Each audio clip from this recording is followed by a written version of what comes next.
નમસ્કાર કલમ યુદ્ધ સમાચારની સાથે હું છું આપની સાથે પાયલ બાંભણિયા।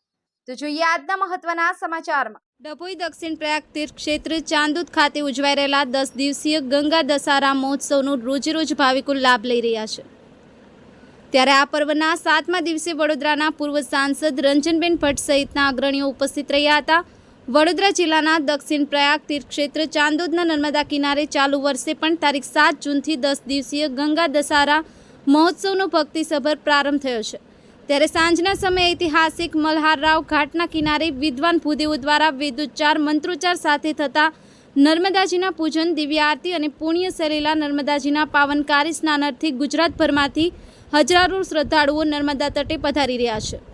ગુરુવારના રોજ આ પર્વના 7મા દિવસે પણ શ્રદ્ધાળુઓનું કીડિયાળું ઉભરાયું હતું। ભાવિકોએ નર્મદાજીને દૂધ, કુમકુમ, શ્રીફળ, ચુંદડી, પુષ્પ જેવી સામગ્રી અર્પણ કરી દિવ્ય આરતીનો લાભ લીધો હતો। આ પર્વનો વિશેષ ધાર્મિક લાભ મેળવવા વડોદરાના પૂર્વ સાંસદ રંજનબેન ભટ્ટ સહિતના અગ્રણીઓ ઉપસ્થિત રહ્યા હતા અને પોતાની પ્રશંસા વ્યક્ત કરી હતી।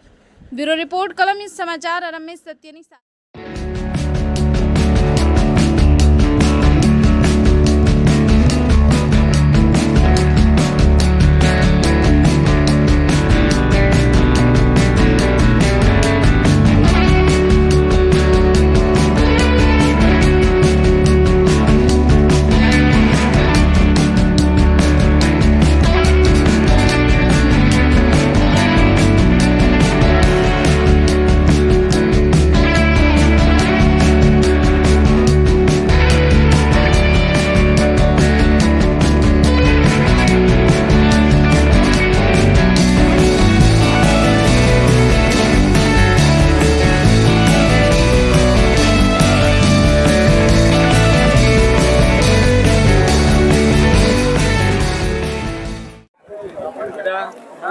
ગુજરાત અને એમાં મધ્ય ગુજરાત અને એમાંય વળી વડોદરા જિલ્લાનું ચાણોદ, જ્યાં આગળમાં નર્મદા સુંદર મજાની વહેતી હોય અને 10 દિવસ ગંગા મૈયા નર્મદાજીને મળવા આવે અને મારા આખાય ગુજરાતના લોકો ગંગા દશેરા 10 દિવસ ગંગાજીની આરતી સાથે સાથે નર્મદાજીની આરતી, પૂજા, અભિષેક જે કરવાનો અહીંયાના અમારા બ્રાહ્મણ, પંચાયતના સરપંચ અને ગામના લોકો જે રીતે વ્યવસ્થા કરે છે, હું ખૂબ ખૂબ અભિનંદન અને વંદન કરું છું। સાથે મા ગંગાના આશીર્વાદ મળે છે, નર્મદાજીના આશીર્વાદ મળે છે। હજારો ભક્તો અહીંયા દરરોજ સાંજે મા ગંગાજીની, મા નર્મદાજીની આરતી, પૂજા, અભિષેક કરવા અહીંયા આવે છે। હું ગામના સૌ તમામ લોકોને, ગામના સરપંચશ્રીને, સાથે સાથે દર્ભાવતીના ધારાસભ્ય શૈલેષભાઈ મહેતા, તેઓની આ વિધાનસભા લાગે અને તેઓ પોતે પણ આ વ્યવસ્થા સારી રીતે રહે એની હંમેશા વ્યવસ્થા કરતા હોય। ખાસ મારા સૌ ભૂદેવ ભાઈઓને ખૂબ અભિનંદન આપું કે અહીંયા રહેતા ભૂદેવ ભાઈઓ પોતે સ્વેચ્છાએ જે રીતે સેવા કરે છે, દરેક લોકોને સરસ પૂજા કરાવી, સરસ આરતી કરાવી અને કોઈને અનિચ્છનીય ઘટના ન થાય એની પણ કાળજી રાખવી।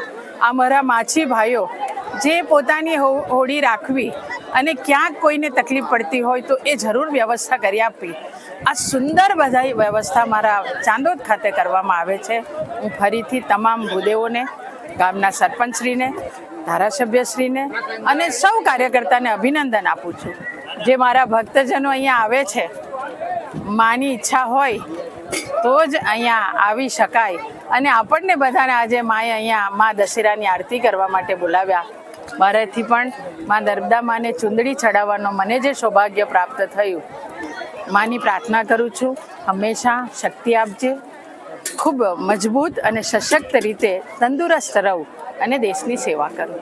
જય મા નર્મદે, જય મા ગંગે।